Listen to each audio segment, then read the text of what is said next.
So before we get into that, I'd like to introduce the folks that are with me here this evening, and they'll all take a part of the presentation and be available for the question and answer at the end as well. So immediately to my right, high school principal Paul Brost. Next to him is our facilities supervisor and safety coordinator for the district, Jeff Carr. To his right is our Winnequa principal, Angie Fassel. To her right is one of our school resource officers, Luke Wunsch. And then next is our second resource officer, Jess Hagelin. And finally, we have Jason Kling, high school associate principal. Okay. And then the other person that's been walking around helping out, Jared Rosing, is our director of business services that also is very actively involved with our planning. Okay, so I'm going to kick it off by just talking the big picture about how we put together our safety procedures. And so we begin by, we have a district-wide safety and crisis plan. Now this actual plan is quite a lengthy document. It's in a 3-ring binder and many, many pages. That's not the type of thing that we expect to have available in classrooms and offices that people can refer to on a quick basis. But that is our overall plan, and that plan gets reviewed on a regular basis. We obviously annually are always looking at and at the school level and district level of any minor tweaks that might be made to it and updates. But then we do a complete overview every on a periodic basis. So in fact, this year was one of the years that we were scheduled. In fact, we have been. To start the year, we put together a district-wide safety committee where we had representatives from every school and district level to do a thorough review of the entire plan. So we're kind of, I wouldn't say in a rewrite, but a major revision to make sure that the language, we have common language and the most up-to-date best practices that are in there. And then we take that large plan and we condense it down into 2 smaller pieces that are much more user-friendly at the school levels. And so this is a guidebook that is in every office. Every administrator has this, and with our emergency procedures. So it's kind of a flip chart inside, and that has everything on there that you can flip to on a quickly basis, summarizing those pieces. So it starts with things like instructions for use, crisis life-threatening situations, evacuation, utility emergency, gas leaks, hazmat, fire, weapons, and unauthorized removal, severe weather, and on the line. So all those things are summarized in these plans that, again, the idea is our administrators really need to have a thorough knowledge of what's in here so that when an emergency arises, they're not flipping in for the first time seeing this and say, well, what do I do? Okay, but it's a quick reminder, if need be, that we have those accessible. And then we have a little bit further scaled down version for the classrooms. And so every one of these procedure guides are in every classroom and available to our teaching and support staff. And so again, the key things that teachers need to know in order to instruct their students so it's not quite as large, but those different types of evacuations and other emergency things that may come up. Again, we constantly review these with teachers, and so they're not looking at it for the first time, but if need be, they can pull to this and quickly if need be. And so these are things, that's the nice thing about this, obviously we invested a little bit of resources to purchase these, but then each one of these flip charts can be replaced. So there's just little cards that come out, and so if we need to update them with additional information, we don't have to buy new in their entirety. We can print those in-house and update them as needed. Okay, and then, as I mentioned, so the safety plan, and we're going to go through some of the details that are important for you to know, this evening. We mentioned about how we put those together. One of the things that is just kind of a background in looking at, again, the real crisis information, and unfortunately, the events that we had to, as a nation, were aware of this year, again, with active shooters, in schools. To me, as a school administrator, it really first became on my radar back in 1999 with the Columbine shooting. At that time, I was a high school teacher. I became a principal that next year in 2000, and that's when we, at the district I worked in at that time, first updated our safety plans to include lockdown drills for a threat in the school and including active shooters. And at that time, the best practice that we had in place was in a lockdown was to secure, get students locked into the classroom, lock the doors, hide in the corner of the classroom, and that was our response to how we would secure a building should that sort of thing happen. Most schools in those days did not have locked entrances or secure entrances, and so then over the years those became the next things that happened. And we'll talk about what we've done in this district, where we're at today with that as well. But really, it's been now these last 19 years that districts have schools in particular have worked, and our best practices that we know today have changed quite a bit from back in 2000 at that time. And we'll talk about how we've evolved at that point or to get to where we're at today. And again, things that we know that we can do or will continue to work on to try to even make things more secure in the future. So part of that work that is essential for us, we're so fortunate that we have 2 full-time resource officers in our school district. This is the first year that we had a second officer. For many years, this district has had one, where that one resource officer was a partnership with the city of Monona. And so a Monona police officer that was primarily stationed at the high school, but we had an agreement that the officer could serve all of our schools, including the schools in Cottage Grove. We had an agreement with the village of Cottage Grove, but clearly one officer to service 6 schools, including our charter school, really was not sufficient. And so the person primarily was based at the high school, spent a little bit of time at perhaps the middle school. This year, now we have our second officer, and so Jess is actually a Village of Cottage Grove police officer, and she's primarily staged at the middle school, Glacial Drumlin School in Cottage Grove. She primarily services the 3 schools in Cottage Grove. Luke primarily services the high school and Winnequa School and MG21, but they do work with each other, kind of the district-wide team. So they'll talk a little bit more about what their roles are, but with regard to these safety plans, they've been extremely helpful. They, on a regular basis, go to trainings, collaborate with other schools and law enforcement in Dane County, so we're all learning from each other on the best practices. One of the questions that came up the other night when we had this presentation was, well, have we considered even adding more resource officers, perhaps one at every school? To be honest, we hadn't had that discussion until recently. We were so thrilled to have our second officer, but clearly that's something we need to talk about. Of course, there's a cost to that, and so we need to do that evaluation. So there's been no decision about that. All I can say is it's something that will be considered. Is that the best use of our resources? Moving on. Okay, so that's kind of the background, and I'm going to turn it over to our principals to talk a little bit more specifically about what it is that we do in our schools with regard to those safety procedures.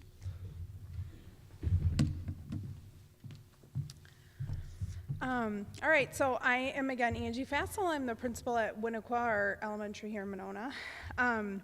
So all of our buildings have a secure entrance at the front of the building. All of the doors are locked throughout the day, except the front door is locked, and then the office staff very much monitor that front door. All visitors need to be buzzed into that front door, and so there's that visual before any visitors are allowed into our buildings. There's also cameras at those front entrances where administrators can view those cameras and see visitors that are coming in and out of the building, even just sitting at our desks. So the main entrance where everybody must come through is really very well monitored in all of our buildings. The other thing that we put into place last year and this year is the Raptor system. So the Raptor system is a way of monitoring the people who are coming in and out of our buildings as well. So all visitors must check into the office. They need some sort of identification, most likely a driver's license, but another ID can be scanned and put into the Raptor system.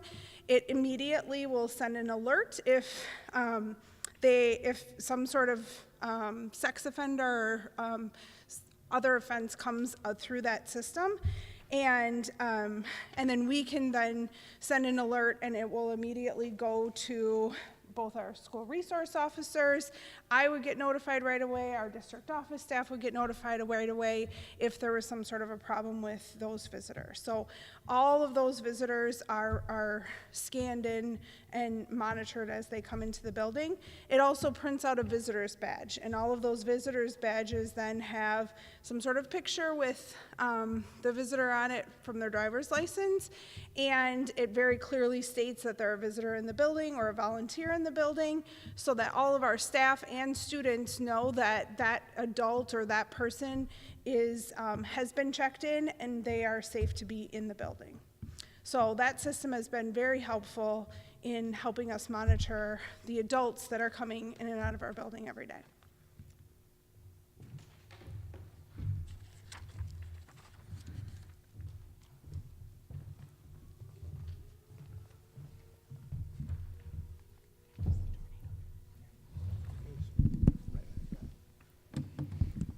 I guess you can hear the sirens. You don't have 1,000 teenagers. I guess it's easier to hear. My name is Jason Kling. I'm one of the associate principals here at the high school. So other things that we want to talk about, Dr. Olson talked about the emergency manuals that we have in all of our classrooms, and administrators have kind of a more detailed version of that, so I won't belabor that point. We do have security cameras, as Angie mentioned. All of our schools are equipped with security cameras. I would say one of the nice things from an administrator point of view, I actually have an app on my phone that I can look at security footage if something that we're at home or we need to monitor in a different part of the building. So there's some nice technology just to see kind of who's in your building and you should or shouldn't be. The last 2 points here too are, I think, more of an approach based on training. One of the big, I guess, focuses for professional development this year has been on trauma-sensitive schooling or trauma-informed care, and really educating our staff on basically best approaches in dealing with students that have been through trauma or who may be going through trauma, and kind of a more informed, enlightened, and compassionate approach to that. So that really does come into safety too if you're dealing with students or staff or other people that are really going through something tough. It's important to kind of know and be able to respond to that. And likewise, also a lot of our staff and administrators and teachers and support staff have been through nonviolent crisis intervention training, which essentially is de-escalation training and kind of helping deal in emergencies kind of proactively and helping to kind of make sure that situations stay calm and controlled. And so that's a process that we go through annually to get certified.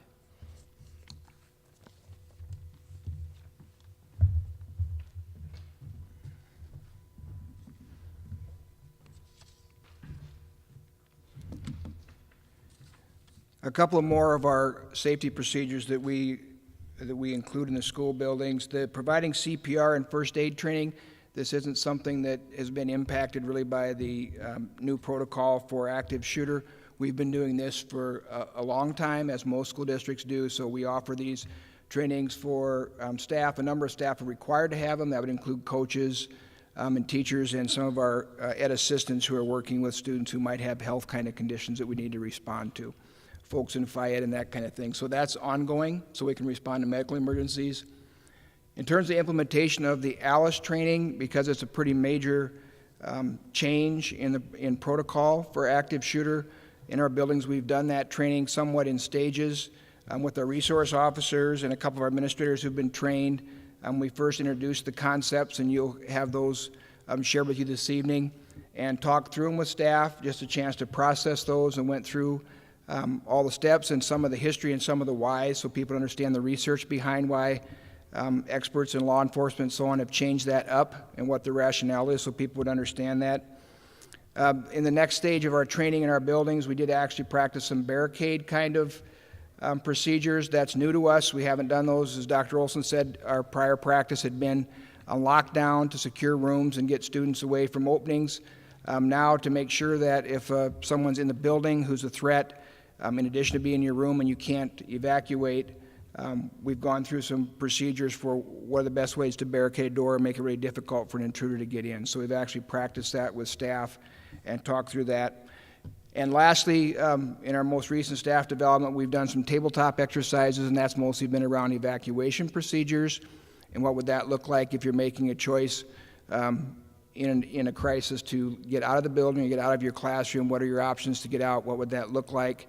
And where would you exit the building? And we had the resource officers walk through the building and practice with that. And then we had staff in groups who had rooms in similar areas, whether it's on the third floor where you didn't have access to a stairwell or on the first floor where you had access to windows.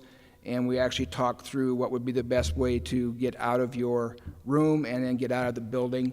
And we did not practice the evacuation outside, but we actually just walked through tabletop exercises so staff could share thoughts with each other, and then our resource officers could share some expertise with questions.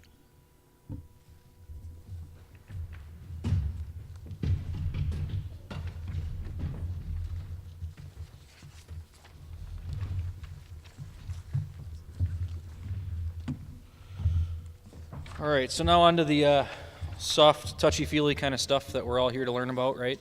I'm Officer Luke Wunsch with the Monona Police Department. This is my second year in this school, although before that I have 12 and a half years of law enforcement experience. I can let Jess tell you about herself when she talks here. I'm not going to drone on for the entirety of this Alice presentation. I'm going to let Jess talk too, because I do like to talk. But how did we come to Alice? So there's all kinds of different models, options out there that different school districts might be using. So Officer Jess and I meet with the local school resource officers once a month. And when the school district asked us to kind of decide what we're going to do moving forward, I conversed with those school resource officers last year and came to the conclusion that the best practice and the most common practice amongst school districts within Dane County was the Alice model. It's an option-based training which provides you with information and options in your greatest time of need. So what Alice stands for is alert, lockdown, inform, counter, and evacuate. And it's not a linear model, so you can use any one of those at any time that you need. How Alice came to be, it was a sheriff's deputy and his wife, who was a teacher.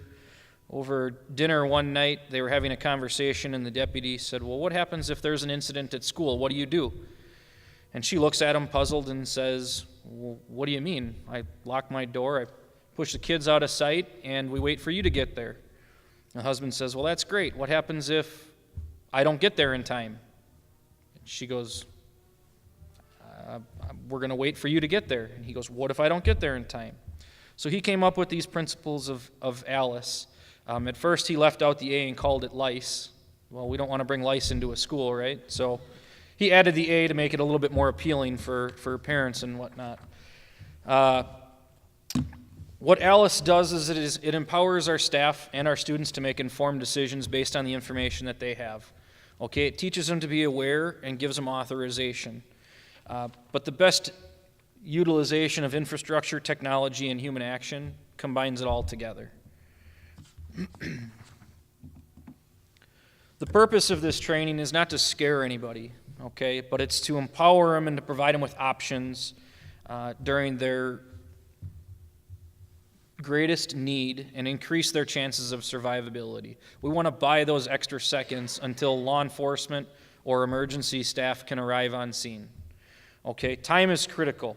As you can see up on the slide, the average violent intruder event lasts between 4 to 8 minutes.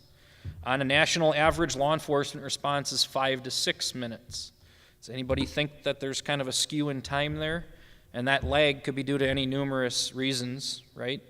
But we want to make sure that we provide the people that are in that 4 to 8 minutes of crisis as many options as possible to help them survive.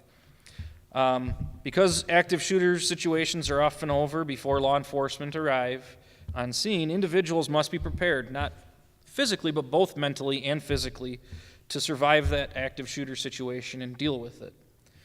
Okay? Law enforcement authorizes and trains the first responding officer to take immediate action.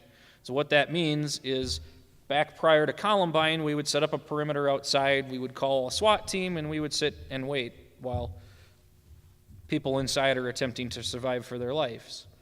Well, after Columbine, we changed all of our practices and protocols and began training so the first officer on scene would enter the building and eliminate that threat to limit or reduce the amount of casualties or injuries and increase that survivability that we're talking about. I can tell you from personal experience, if Officer Jess and I are in that building, we're not waiting for somebody else to get there before we go try to save your son or daughter or granddaughter or family member that's in our building.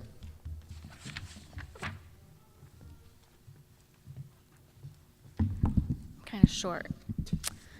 So I'm Officer Jess. I am with the Cottage Grove Police Department. I've been a police officer there for 13 years, and this is my first year in the school. So with Alice, again, it's alert, lockdown, inform, counter, and evacuate. And as Officer Luke said, it's not a linear response. You can use any of these in your greatest time of need, wherever you are when that threat happens. So we're just going to stay in order. So first we have A, which stands for alert.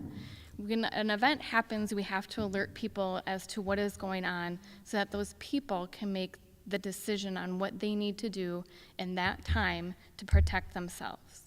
So information is obviously key to a good decision. When you go out to buy a car, you don't just go and buy it off the lot. You do some research, you maybe read Consumer Reports, you take it on a nice little test drive, and you decide, no, it's not a good fit for me, or yes, I'm gonna buy this car.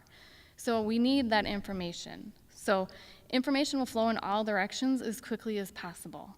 Whether people are running and yelling with this information about where this threat is in the building, using any means necessary, as a phone, a PA system, whatever they can use to alert people what's going on in the building.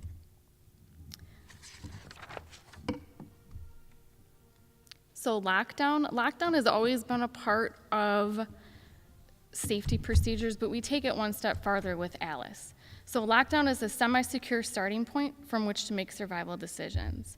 If you decide not to evacuate or you can't evacuate at the time, depending on where that threat is to you, we need to secure that room. And we need to secure that room more than just simply locking the door. A lock is a barrier that can be broken. So we've moved one step further and we're barricading that door. So knowing how that door opens is important, because if I just don't lock my door, say I forget to lock it, and my door opens out, and that intruder is able to get in and fight that lock, and there's nothing in the way, they can just simply enter the room. So we've taken it one step further by pushing our chairs, tables, anything they can in front of that door. We've also taught how to tie down the door handle by using a belt, a purse strap, computer cords, tying it around the door handle and then holding it closed so they cannot open that.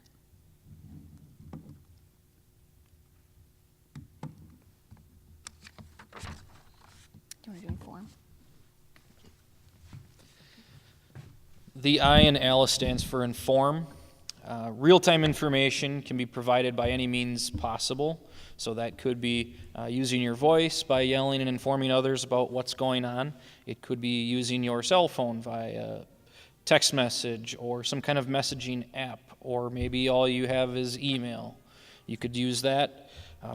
Although we don't promote social media, that might be the only option you have at that time, and you could get a message out to somebody. We currently have an application, a large group messaging app called WhatsApp, set up for each building in our district, so that if an event were to happen there, they can send one message and it goes to everybody that participates in that application.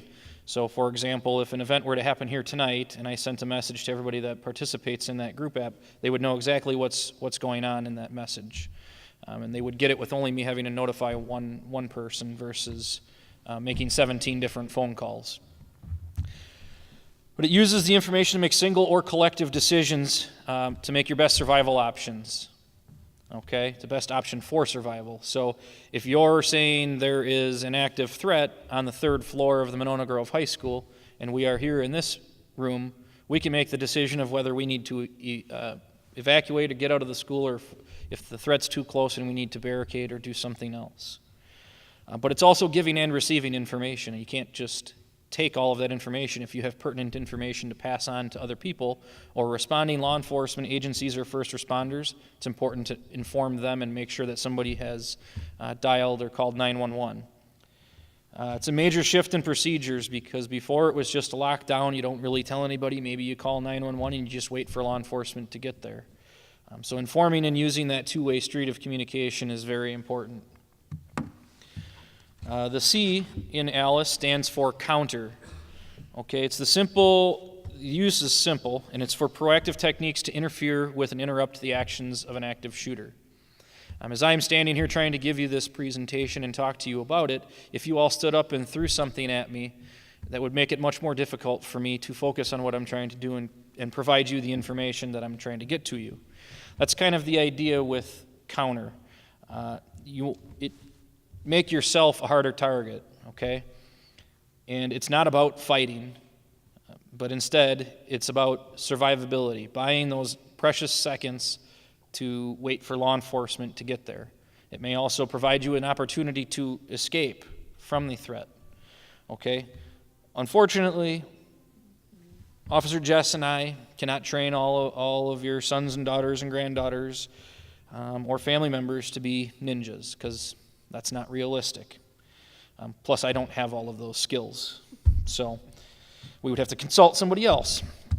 But secondly, school staff is not SEAL Team 6. They're not going to go in and stop the threat as if they were SEAL Team 6 or a SWAT team or something like that. So we're trying to provide them with options that would make it easier for them. So counter, anything to interfere with them. You could pick up a stapler, you could pick up a laptop, a water bottle, a pencil. You could wad up a piece of paper and throw it at the threat to disrupt their actions and their concentration on what they're trying to do. But the key to counter is survival. You can survive an armed intruder. Okay? There's been incidents where people have been shot in the head and survived. So it can happen. Police miss 70 to 80% of their shots in a dynamic event. Well, why is that? Because it's not a static target that we're dealing with. The bad guy doesn't stand still and say, hey, come get me. Right? They're running around using cover, hiding, maybe firing back, doing all kinds of things to make our job more difficult. The bad guy is not typically a skilled shooter. Sometimes they haven't even fired their weapons before bringing them to their event. Okay, but simple ways for us to harden our target and make ourselves much more difficult to injure or wound is to make noise. Now, obviously, if I'm concealed in a place where the shooter doesn't know that I'm there, making a bunch of noise might not be my best option, right? But if I am confronted just feet away from an active threat, making noise is going to disrupt their actions, their thought process, what's going through their brain. Movement, if I move or try to get away from the shooter and create distance, it's going to make myself a harder target to not only hit but capture. I'm not going to be able to guess what you're going to do next, right? As if I were just to stand there, I make myself an easy target. And that's kind of what we practiced back in the day when we would just do a traditional lockdown. We would sit and wait. So if that threat or that shooter came through the door, we had no other options. That was it. We just sit and wait. But there's many other distractions that you could do that we haven't talked about.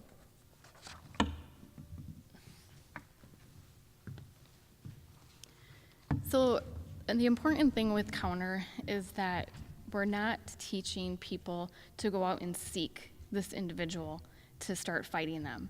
That's why it's called counter and not fighting, because again, we're not teaching people how to fight. We're teaching people how to protect themselves if a threat is in front of them or really close to them. So it's active resistance, which is countering the shooter's action with any objects of opportunity, such as chairs, phones, calculators, staplers, books, anything you have that you can distract that person with. It is really a last resort and should only be used if potential victims are trapped in a room with an active shooter. Because if you're in a room when an active shooter starts, you really can't lock down because you're locking yourself in the room then with that person. So you need to buy time to get out of there. You need to distract them. If you're playing catch with one person, it's easy to stay focused on that one ball coming at you and catching it and then throwing it back. Now imagine walking into a room and having 20, 30 balls being thrown at you. Your initial reaction is you're going to probably flinch and you're going to cover your face. So maybe there's already victims and we need to help get them out of there, or we need to help ourselves get out of there. And when all other options are no longer available and you're basically fighting for your life at that time is part of counter. E is evacuate. That is our best option. If you can get out, get out. We have been discussing reunification and rally points. We have not firmed up those points yet, but we are working on that right now. The thing with the reunification points and rally points is that rally points are just a temporary location for kids to go to if they decide to evacuate. So if they decide to evacuate, they go to these rally points where they will then be picked up by buses and taken to one central location to start that reunification process. Those rally points are not designed for parents to show up and to take their kid. We need to be able to account for everybody who gets out of that building. Staff and students will then be transported to those reunification, and then that process can begin.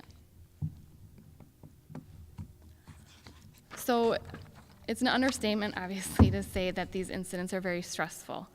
Me as a parent, if I get notified that there's an active threat in my son's school, my first reaction is I'm going to get to that school and I'm going to get my kid.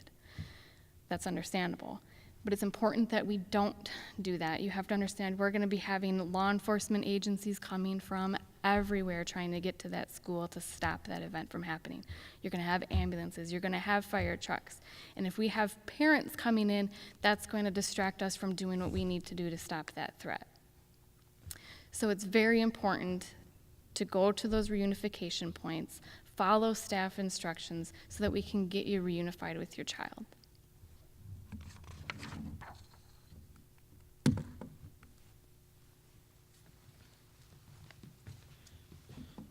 So what will your child be taught?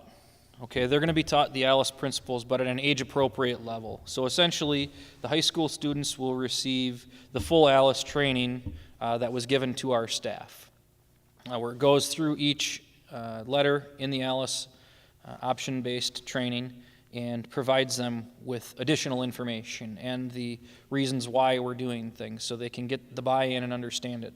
I think with the amount of active threats and shooters that have happened in our country, I don't think we need to really explain the why. The kids are chomping at the bit. They want to know, what are we going to do? Why are all these other places doing these things and we aren't? Well, we're getting there, but it's obviously a long process to implement it. We want to get the foundation of everything down so that when it comes time to use it, they're able to perform. But they're going to know how to alert everyone, barricade a door, and basic counter options and escape. Okay, the middle school level are going to be the same concepts with less emphasis on counter and more on following the staff's directions. In elementary school, again, same ALICE concepts, but with more emphasis on reporting stranger danger, stop, look, and listen, and following staff directions. That's kind of the important part in the elementary school level. Because it's going to be more difficult for a third grader to help their teacher barricade a door. It's going to be more important to have them listen to the teacher and do exactly as that teacher is instructing.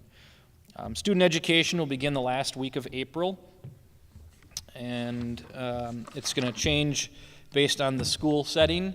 So for early childhood through 5th grade, ALICE has a book that's called I'm Not Scared, I'm Prepared, because I know all about ALICE. So basically what it is it's a cartoon illustrated book that breaks it down in talks about, it kind of makes it a game, turns it into the sheep, the shepherd, and the wolf. So Officer Jess and I have done a recording of reading the book. Unfortunately, with the amount of elementary schools and classrooms that we have, we don't have time realistically to get into each room and read the book. The book is also about $10, so purchasing that amount of books for each classroom isn't necessarily realistic. So we have completed that video, shared it with the principals, got positive feedback, and we will be sharing that with each classroom to show the last week of April to their students. Staff will walk the students to the rally points eventually that we have would have set in place so that they can practice that walkthrough. And they will discuss how to make a barricade. And then there's a strong emphasis on listening to the teacher. Again, reading the book has been recorded and will be shown in the classrooms. As I mentioned, this book is for purchase on Amazon. If you feel like you would like to have it at home for some reason or help reinforce what is being taught in school, you have the option to purchase that book. 6th grade through 8th grade, at Glacial Drumlin, students will process the ALICE information presented to them in advisory groups. So we felt it was important to, at a bare minimum, get them exposed to the information in a smaller group where they might feel more comfortable sharing thoughts about what they're learning or their concerns about it, rather than a whole auditorium or gymnasium full of kids. Teachers are going to lead them through the circle process and respond to students' concerns, reactions, and questions that they may have regarding the ALICE training and the principles. And the emphasis on following staff directions is going to continue there. And then once they're done with that process with the advisory groups, the teachers are going to compile a list of questions or concerns onto a document that will be shared with the administration as well as both school resource officers, so that we can determine any future learning or any future training that needs to be completed and help assist with that process.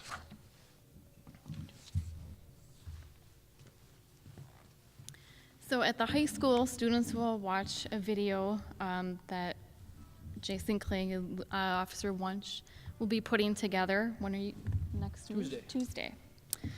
They will also process that ALICE information presented in the video in their advisory groups. Again, smaller groups, you can get a better intimate discussion about what's going on. Teachers will lead students through that circle process to respond to students' concerns, reactions, questions that they have.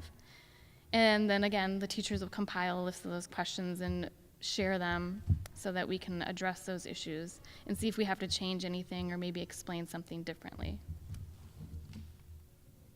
So if you have, if you want to, ALICE does have a website, alicetraining.com, where you can find a lot of resources. You can look at how their company was formed. There's a ton of biographies you can read on the trainers and the founders of ALICE. And that takes us to our questions and comments portion.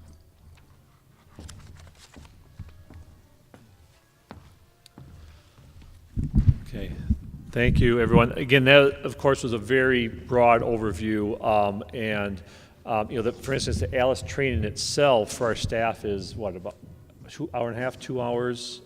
2 hours just for that, one piece of it, plus everything else that we do. But the intent was just to give you the broad piece, and then we'll see what kind of questions that you might have, and we can get to as many specifics as you'd like. So if you had an opportunity to write any questions on the cards, Jared will walk around now and pick those up. And again, as we're talking, if other questions come up, and like I said, I think it'll be easiest using the card, but we'll make sure we have opportunities to get all those. While we're waiting to get those, just one clarification. Officer Wunsch mentioned about, the cost of having the books. That's not an issue. We'll have books, available for the teachers as well. So, as needed. We're not, and so, that's one of the things, when we look at our resources, that's a big part of this as well, is prioritizing what is the most effective way of our resources, when it comes to building security versus training. All those things really are at the top of the list when we look at budget.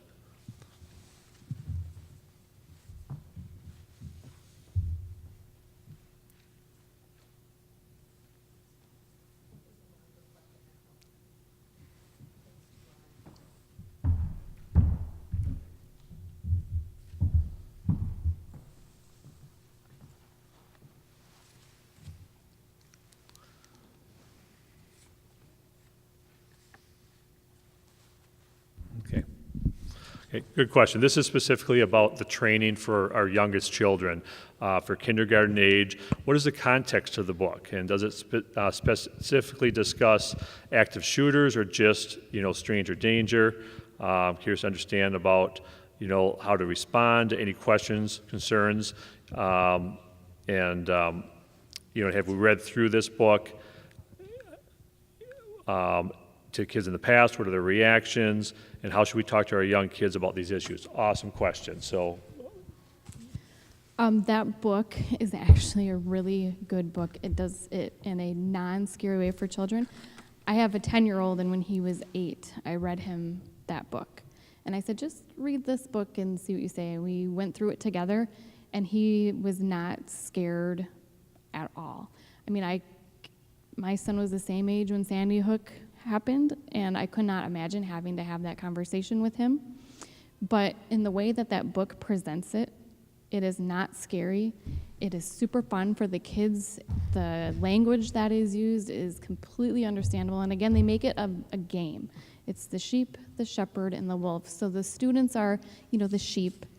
The teacher is the shepherd protecting all of the kids, telling them what to do, and then the kids will follow the direction. And then the wolf was, they used their school janitor, and they dressed him up in a wolf costume. And then they went through several drills, and they made it super fun. The rally point, they walked them. It was like a field trip. So if you do get a chance, Officer Luke and I have a copy of the book. Feel free to contact us, and we can get you in contact, and you can see the book if you want yourself. So you can just take a look at it.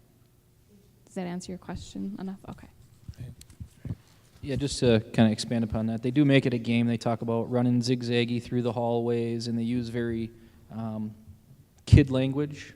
And then at the end of the book, they go home and tell mom, hey, I got to throw up paper at janitor so-and-so, and I ran through the halls, and I got to do all this fun stuff. And the mom is kind of freaking out at the end, and she's like, you got to do what?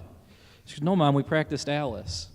And so they make it really good. I also read it to my 7-year-old at the time, and he, understood it, and I understand kindergartners is a little bit different, but I would say the concepts in there aren't scary.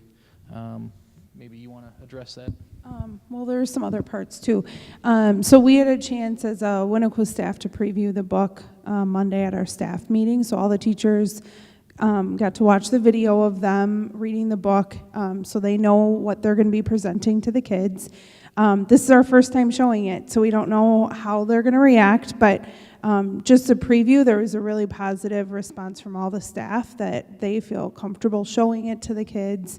It doesn't talk about the wolf in any specifics at all, other than this is just a wolf that and so I think it will be a very easy way to introduce these concepts to even our youngest kids.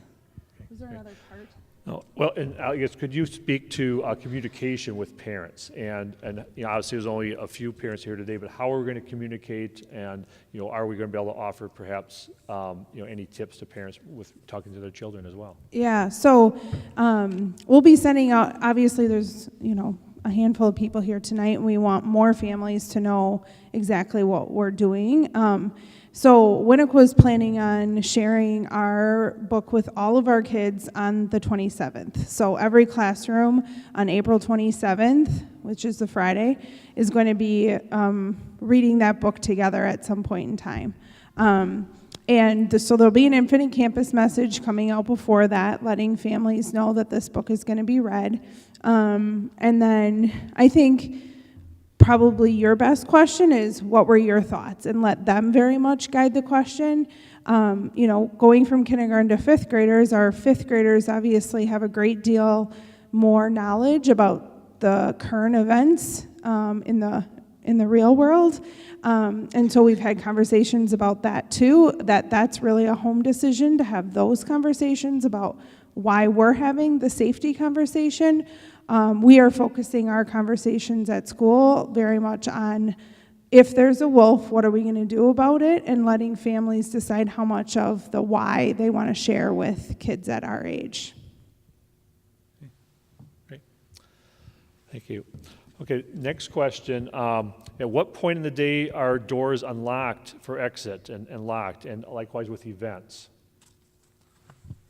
So at Winnequa, the doors are locked all the time. We have the front door open up until the bell rings at 7:50 for the kids to get in that front door.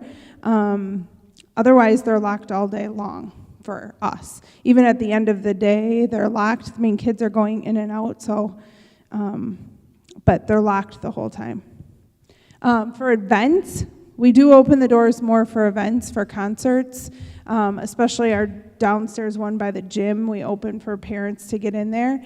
We've been having district-wide discussions about having the school resource officers be around during those events too, just as an extra precaution because it is a little bit more open. The hundreds of parents that are coming in for those concerts, we don't put through the Raptor system usually because it's just too many. And so that's been our most recent conversations, is having the school resource officers just available and around during those times when there's a lot of families. Yeah, high school's a little bit. For the high school, our doors are locked for basically the morning and afternoon classes, so they're unlocked in the morning when students arrive from 7 o'clock till about 7:55. Students can enter through the north entrance where our buses drop off and where the student parking lot is in the morning, or through the front entrance. Once school begins, then only the front entrance is open. The other doors are locked in the building, and anybody visiting needs to come in and come through the main office. We do have open lunches, so our first lunch runs from about 11:20 to about noon, so students can come and go at that time. And again, just the front door is open at that time for students to come and go. And then our second lunch runs from about 1 o'clock to 1:30 and 1:35, so it's open again at that time. When school's out at 3:15, the door is open, obviously. And then the front door remains open at that time for our extracurricular activities after school until sometime between 5 and 6 o'clock. And for our events like concerts in here or the musical or our activities, again, just the front door is open, but obviously that door is unlocked at those times. Okay, when will the training be complete for the students? And then will this be done annually and at the beginning of every year?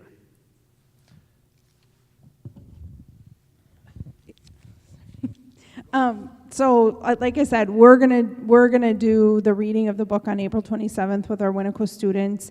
I do think it's something that we'll repeat at the beginning of every year, just as a reminder with the kids, and then for every step we take it further. Like next year, we'll practice some of the drills. This year, we're just having the conversation. We're not getting into any of the practice. So as those things increase and we are doing more to practice, we'll keep reviewing that book. Yeah. And actually, I'll go ahead, Jason. From a high school perspective, we're going to be having an advisory, I think on May 1st is the day that our teacher leadership group decided upon, and that will be the students' first introduction to ALICE. It'll be pretty similar to a lot of the concepts you learned tonight. Then we'll have the advisory where students can process, and we can get a lot of feedback from students. Jeff Carr and Luke and I actually met with a student group today just to start to preview this with them and see what's on their mind and kind of what they want to know. So the interest is definitely there.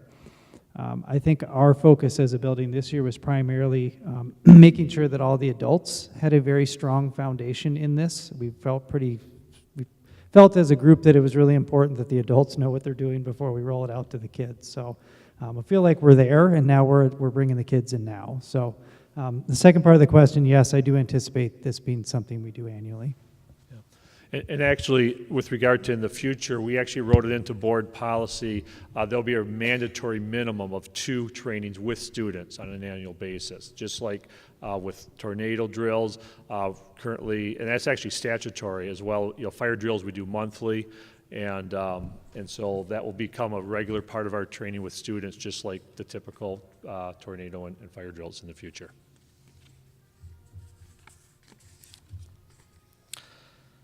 Okay, the Raptor system. An ID is required for entrance. How do you know anything about the person, and does this access, DOT database or something else? So the Raptor system is a visitor management system. It runs it through the sex offender database, obviously because it's illegal for them to be on school grounds. It doesn't run them through NCIC, doesn't check them for warrants, doesn't see if they have a valid driver's license or anything like that. It doesn't tell us if that person has a child custody issue. However, that system has the ability for us to enter those records. So if there was a child custody issue or somebody was banned from the building, we can put special alerts in that system to prevent them from gaining access to the building beyond the front door. Yeah. I think I can speak to the primary purpose is when we have parent volunteers that might be supervising children, and really the primary thing is to, as was mentioned, for sex offenders to make sure that.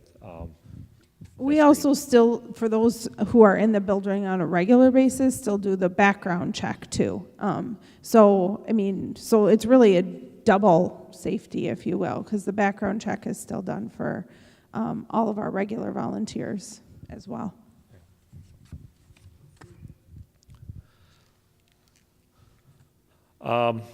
Do we have polling places at the Monona Grove schools, as there is in Madison schools, and is that a safety concern? Okay, and that's a great question. We do not utilize any of our schools as polling places. Historically, that just hasn't happened here, and now, given where we're trying to be with security, we would not advocate or would have that moving forward as well. Okay, those are all the written. Do we have any additional or follow-up questions? And if you don't have it in writing, I can take some as well.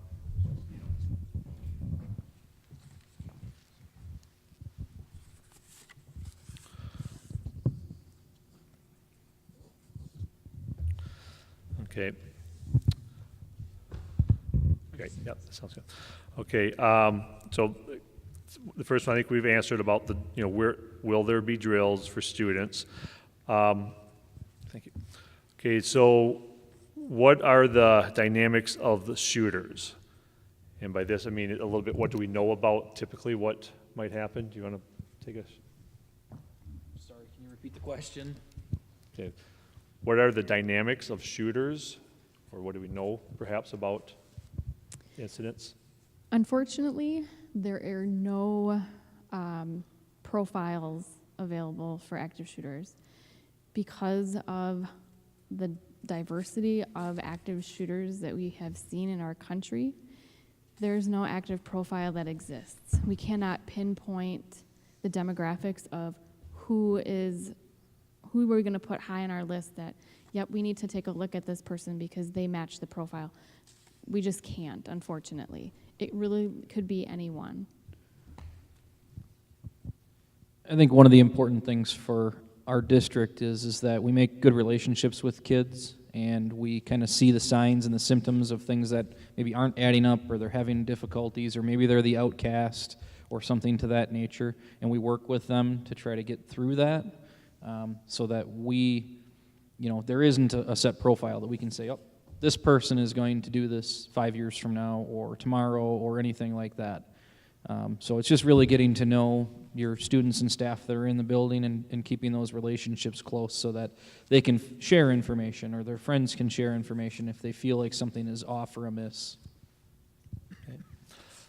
Okay, the next two questions kind of go together with regard to kind of the physical part of the buildings. Will there ever be metal detectors at the doors?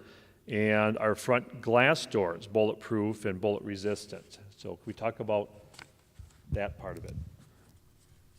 Currently, we are evaluating. Architects, years ago when they built schools, did not do it with security in mind. That's why you're seeing as many retrofits to schools, and a lot of money for capital projects are going to retrofit schools as a result. As far as glass goes, you can see in most schools, when they were built in the 70s, 80s, 90s, there was a lot of glass used. So now, with where we are as far as our culture out there and the change of things, there's a lot of retrofitting that's got to be done. We are currently in the process of a district, actually meeting with a company on Monday.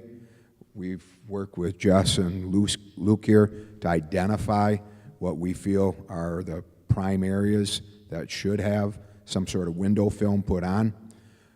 Glass was not put in a school, like in a bank or government buildings, that's bulletproof. It was cost, all those things when they used to design buildings. So now to retrofit these, we're looking at these options that will provide a film that will make the glass so it does not, it will shatter but will not fall out, which will then still create that barrier of that glass. So we're going to be looking at those options and then going ahead and then probably looking at how to move forward and prioritize the areas that are needed. Another thing that we've looked at, this district is in fairly good shape with secured entrances, where we've got areas where we let people in, can hold them before we go ahead and allow them into the rest of the building. Winnequa School is one school that we currently have identified that we will be looking at from a capital standpoint of redoing that entrance so that that meets the standards of a secure entrance. We also are looking at the high school situation where we can cut part of the brick out, put in like a bank window, so we catch the person as far as coming through, get their identification before we even allow them into the office area. So we're trying to take all these things and retrofit buildings to what we have to deal with and what our current times are. Yep. And I think the question about metal detectors, at this point in time, there are no plans to put in metal detectors. I think as we continue to talk about what are best practices, if it's determined that, this is an effective practice that schools should do, of course, then we would make sure we would consider that. But at this point, I don't think that's been, to my knowledge, a recommendation of a highly effective practice, that these other things are probably much more effective. But I think everything is on the table, as we continue to discuss moving forward about what the best situation, or best things we can do for school security. The other thing I'll add is you all, as district residents, probably should have received a questionnaire about facilities and possible referendum. And should we move forward with that, there's a lot of questions, and that'll be one of the key pieces of security. We're going to do things regardless of whether there's a referendum or not, but if there is, that will then be able to make sure that there'll also be a priority to make sure we get everything done that we really want to do and not say a lack of resources is an excuse. That has to be a number one priority in any buildings that we do work on moving forward, either new or remodel. Could we tell the classroom doors, are those locked or unlocked, and how do we secure classroom doors? So all classroom doors are locked at all times. We bought this year for staff, it's a little magnet that goes over, because one of the issues is, especially for the younger kids, they go out. The old kids. They leave and get locked out, and then it's more disruptive to the learning. So those magnets are going over the hole in the door jamb. The doors can be shut, and then kids can come in and out, other teachers can come in and out, and if in the event of some sort of emergency, that magnet can be moved very quickly and the door shut and locked in a very quick manner versus having to lock it if something were to happen. So the doors stay locked all the time, and then that magnet gets moved in and out as needed. We've got in the older schools like Winnequa and Cottage Grove schools where some of them don't have metal door frames, so the magnet is a little bit of a challenge, but we've been trying some different ideas to be able to modify those. We are in the process at Cottage Grove School over spring break. We went through and created some metal plates that we could put in there around the lock device or the door latch device so that those then could be retrofitted to use the magnet. So we're trying to look at all different options, like I said, going back to modification of what we've currently got to work with. And I think, moving forward, again, that is one of the primaries of our capital projects, is eventually, most doors in the district will either doors be replaced or the handles. And so we're having these kind of short term until we have an opportunity to do that. I think the ideal is that every door has a lock on it that can be locked from the inside without a key, right now, many of our door handles, you can only be locked with a key and from the outside, and that's why we have these other devices until we can change out all those. But it is quite a cost to do that across the district, and so that, again, is one of the things that regardless whether the referendum or not, as we look to renovate, that is a priority. If we have referendum dollars, that will definitely be a priority to get every door secure the way that we'd like it in the classrooms. Just as far as securing the classroom doors, we are looking at other options too, as far as some kind of door stop or something to wedge in the door jamb or something to prevent that door from opening even if the lock were to fail or not be locked. Yeah, great point. And that's one of the things I just learned at a meeting this week with area superintendents. Baraboo just invested $40,000 for that sort of device for every door, classroom door in their district. And so that's something that will be on our agenda as well to look at, is that, again, in priorities, is that the most effective thing, or are there other things we need to do first? But that is the best practice, that we can have those classroom doors locked and secured. Back to the classrooms, what about windows in the classrooms, and what is our situation with that?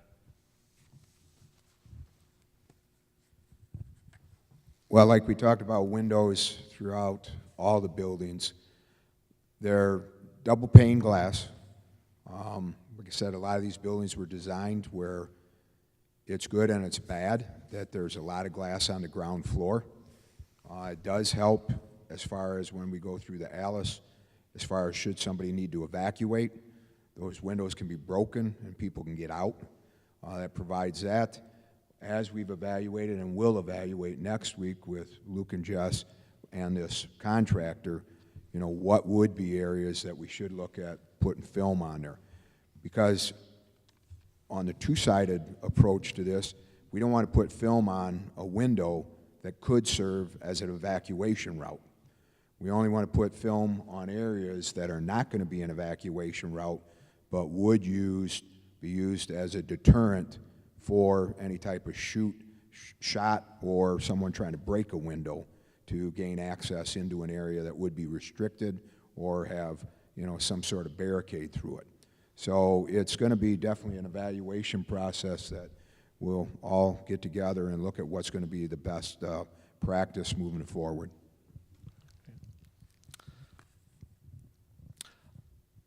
Do students have a way of reporting suspicious students, or for that matter, suspicious adults or other people? Yeah, I think we've made a concerted effort. I can just speak from the high school point of view of really encouraging students to say something, just kind of speak up when they're seeing things that don't appear right. We're actually, with our student services department, actually all of our departments, working on something now with like a video campaign that we put in our student announcements that we're putting out, encouraging kids to speak up. Kind of like what Officer Luke said, I think the best deterrent for any of this is getting to know your kids and having good relationships and kind of cutting things off before it gets to that point. We obviously have procedures that students can report bullying, and we have an anonymous way that students can do that online. I would say that guidance counselors and school psychologists and social workers are a great resource where students feel comfortable talking to them, and obviously with administration as well. So that's definitely something we push students to do in kind of the way they feel most comfortable. But I think really the best deterrent is students having adults they feel comfortable with in the building, whether that's a coach or a teacher, administrator, counselor, school resource officer. I think that's where we put a lot of our energy into.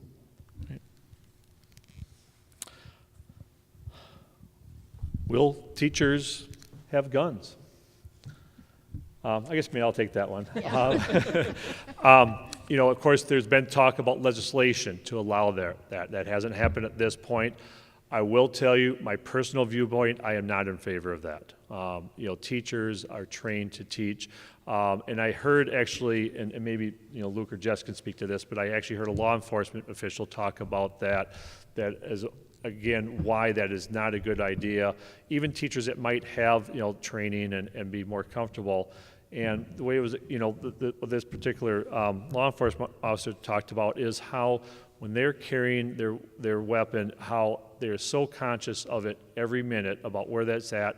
how can a teacher possibly teach at the same time about, and at the same time be thinking about a weapon? So I don't know if our officers want to comment on that, but I will say as a district, that's not something I would support.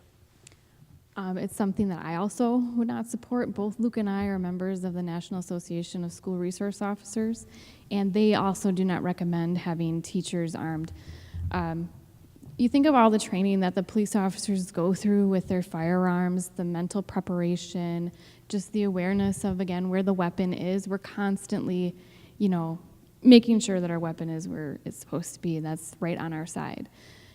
You give that extra responsibility to a teacher, it's going to be hard for them to concentrate. And again, if there is an active shooter event, Officer Luke and I know our teachers. But another law enforcement officer responding to an active threat is not going to know all of our teachers. And if they were to see an adult with a firearm, there could be problems and issues with that. So I fully support not arming our teachers, and I think Officer Luke feels the same way. I do also feel the same way. You also look at it from a perspective of, let's say you had somebody in a school that was having thoughts of doing something but didn't have access to weapons. If we have an armed teacher who doesn't necessarily have all of the training or is caught off guard one day, that weapon is now an option for that student that may not have access to it any other location or at home. Okay, thank you. I have just a couple more. Will ways to alert become more standardized? And I think I can answer that. I think the answer is yes, that absolutely is our goal. And it just so happened that, as I mentioned, we've had safety plans for many years. We've had our lockdown procedures. We made the decision a year ago that we were going to move to the ALICE method as far as for the active shooter. And so we had our plan laid out for this year with training. And then, of course, the incident happened in Florida along the way, and that, kind of a heightened awareness. What are we doing? And just, coincidentally, was the same year that we were implementing this. But absolutely, the plan is, this is that first year of implementation. We absolutely need it to be standardized. As much as none of us want it to be this way and think that we have to have this as a common part of what we do with school training, our goal is to have it just as standard as fire drills, tornado drills, and all the other things that we have in place, unfortunately. And it's, by standard, it can't be a matter of, okay, twice a year, here's our drill. I mean, it's going to be constantly reevaluating, and this is much more sensitive than a fire drill or training drill. We talked about with the elementary age students. We think we have a really good plan in place, but we definitely have to communicate and have that communication with parents and continue to learn from that. And I'm sure we will definitely make adjustments along the way and learn from our practices. Second one, I'm not sure I completely understand this, but maybe the tie down, given adrenaline, level of an intruder, is this likely effective?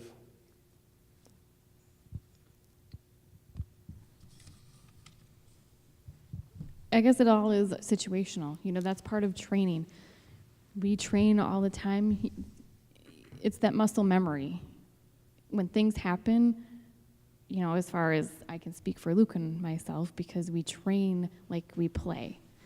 That's all they say, training, that muscle memory, knowing what to do in those situations, and that's why we do the trainings and we teach it and going through it. And we also, it goes up beyond just those minimum 2 times a year requirement. It's up to the teacher, too, to practice. We talk about situational awareness in our staff trainings. We talk about that mental preparation. We've told our staff, go to your classroom after this training, go to your classroom, see if you need to change something. Maybe your room is set up in a way where you might want to change something now. Go through that scenario, okay? I'm sitting in my classroom, I'm teaching, now something happens, what do I need to do? And then do it. So it's more of just tabletop discussions. That's why we actually physically do these things, so it just comes second nature. Okay, we will stick around as long as anyone would like. We'll come on down and have individual conversations if you'd like to talk more in depth about any of these items or things that we haven't talked about. But before we wrap up, are there any other follow-up questions for the large group that anyone would like to ask?